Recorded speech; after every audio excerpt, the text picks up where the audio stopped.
Now, South Africa's small business owners are ill-equipped to take advantage of the African Continental Free Trade Agreement. Thina Nododa, the CEO of Waymaker, a company currently hosting import and export boot camps for small to medium enterprises, says they generally lack the knowledge needed to do so.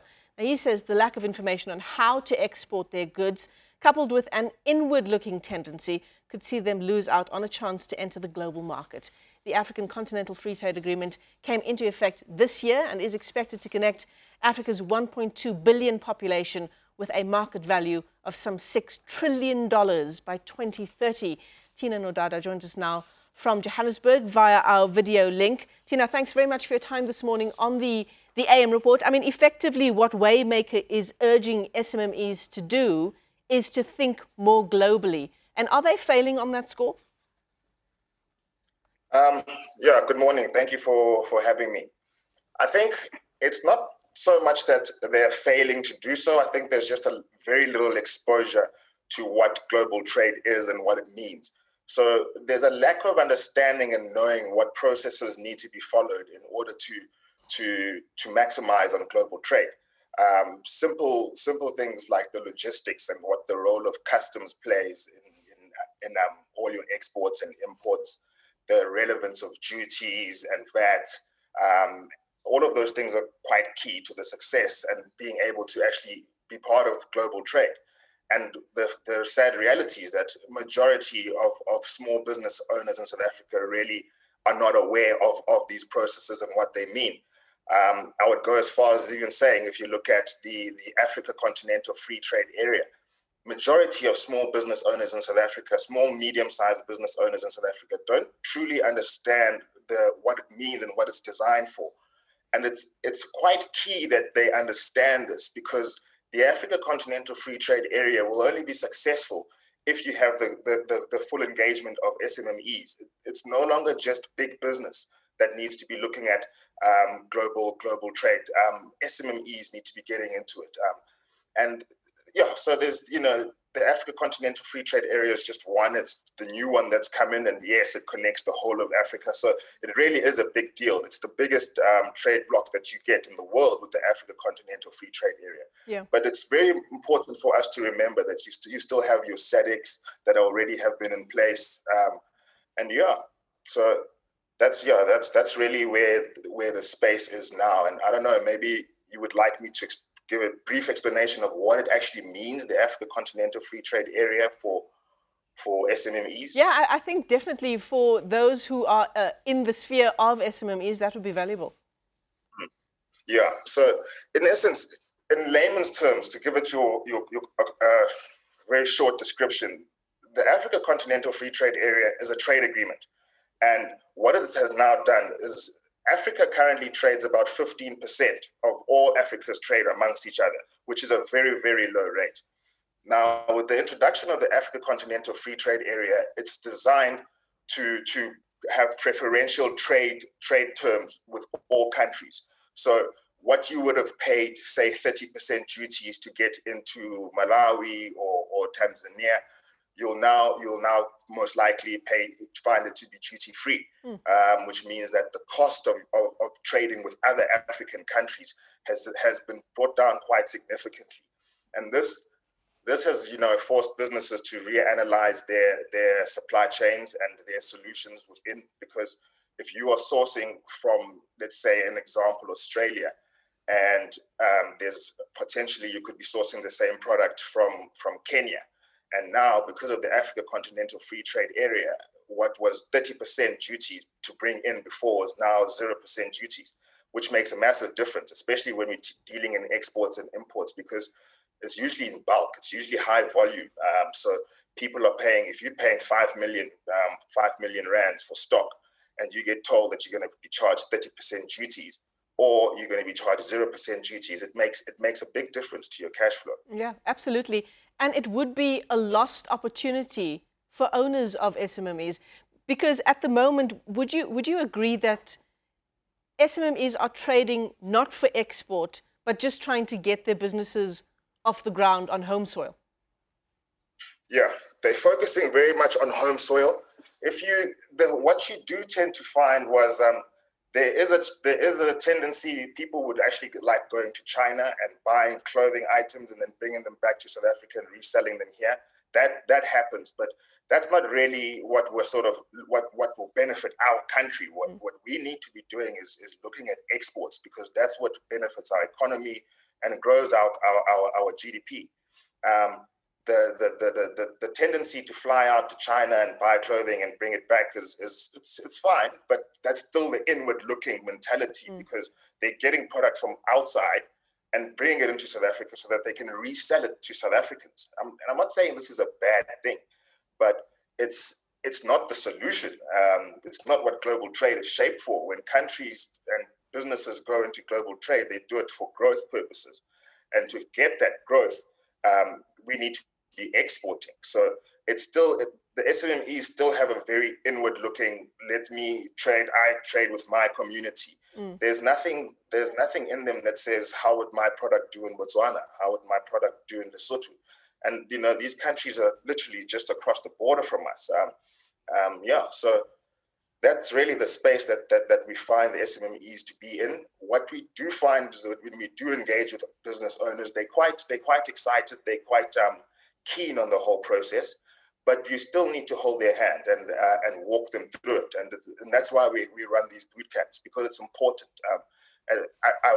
I'd love to say it's a very simple process, but unfortunately it's not. There's lots of boxes that need to be ticked in order for you to be exporting efficiently and correctly, which does pose a challenge, because if you don't have that education and you're not informed, it can become a very costly exercise for you and your business. Yeah, Thina, you talk about being more inward looking as opposed to going global. I mean, this Africa Free Trade Agreement, Continental Free Trade Agreement, also talks to the idea of African countries also working together, especially now as we look towards post-COVID-19 economies and recovery. Yeah, no, that's very true. And what we need to sort of understand is that if you look at the trade balance, South Africa exports a lot more to other African countries than we do than we import from other countries. So, for example, if you look at our total exports in 2019 was about $90.5 billion US. 4.5 billion went to Botswana. And we imported, I think, something around about 450 million from Botswana. So it's not very well balanced. And it's something that we need to be looking at. So South Africans cannot look at the Africa Continental Free Trade Area as an opportunity for them to just send product to other countries. Yes, that will happen. But when you start opening your restaurants in other countries and factories in other countries, that creates jobs for those countries as well. And that's how you get the holistic development of all nations. It's not a matter of you're going to make product, everything here just in South Africa and send it out and everybody's going to buy it elsewhere. No, It's about creating solutions and actually creating jobs in other countries. Even better when you find, if your product is something that provides a solution to a problem in that country as well, then by all means, yeah. Yeah. And I want to stress the appetite that other countries have for South African products. It's really out there, and small business owners do not know how much access to funding and support that they can get from the Department of Trade and Industry. All the embassies that we have in South Africa, we are very willing to engage on these things. The Department of International Relations and Cooperation, DIRCO, has it's part of their mandate as well to assist the boosting of trade between countries. So it's just in short, there's what they call the Export Marketing Investment Assistance Scheme, which is run by the DTI, where they provide support for SMEs, where they pay for return flights for the SMEs to go showcase their products. They assist them, pay for exhibition space on exhibition stands and the works.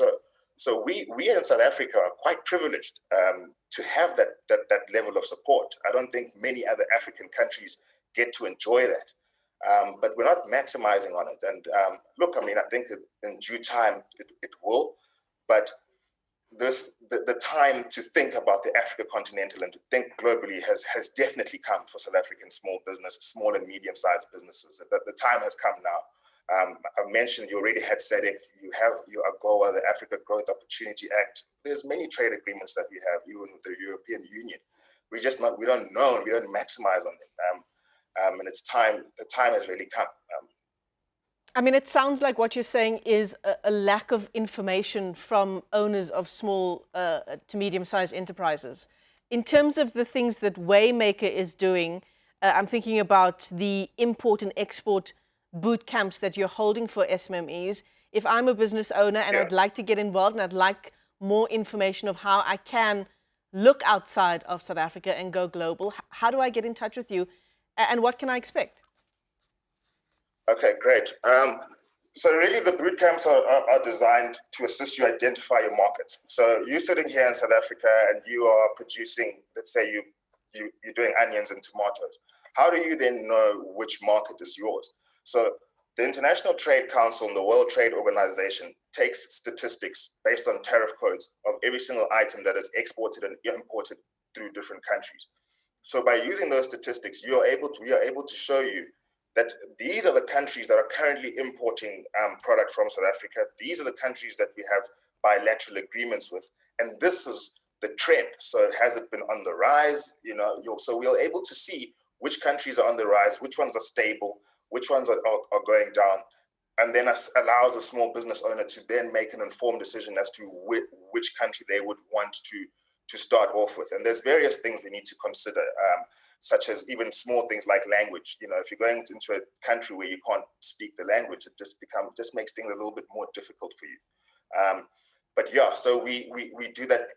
We identify the markets. We then develop a trade visit proposal, and that is a document. It's about 23 pages, but it's a document that we put together that justifies. It's almost like a business plan. It's an introduction, who your business is. Then you look at the current trade between the two countries. So say that we were looking at Botswana, so we keep looking at how has South Africa, what is South Africa's trade relations with Botswana? Is it good? Are you going to have problems trying to get cargo cleared into Botswana? And that you're not, because we've got very harmonized processes with Botswana. So we analyze that. You then analyze your business and what is it going to do? Why is your business, what difference is it going to make in that country? Because you got to understand, the people who are reading these proposals are people from that country, Botswana, Kenya. So they don't want to hear how much revenue you're going to make in their country. They want to know what difference are you going to make? What problems are you going to solve? And then you get their buy-in, and now they've got your support.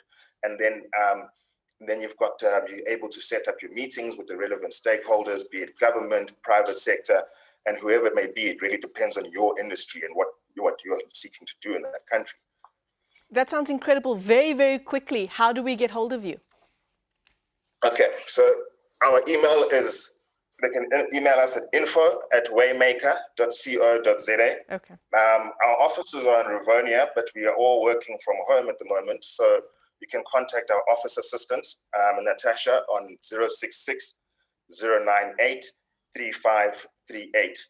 So that's 066 098 3538. And the email is info@waymaker.co.za. And yeah, we would love to hear from small business owners, also from associations. So for example, we work very closely with Agri Gauteng, and that gets us, by having them inform their members to sort of come out and motivate, it makes a big difference, So it would be good to see with other provinces as well what we can do, and not just in the agricultural sector, other sectors as well. Absolutely. Thina Nododa, thanks very much for your time this morning. He's the CEO of Waymaker. Incredibly important story that as we all look towards post-COVID-19 economies.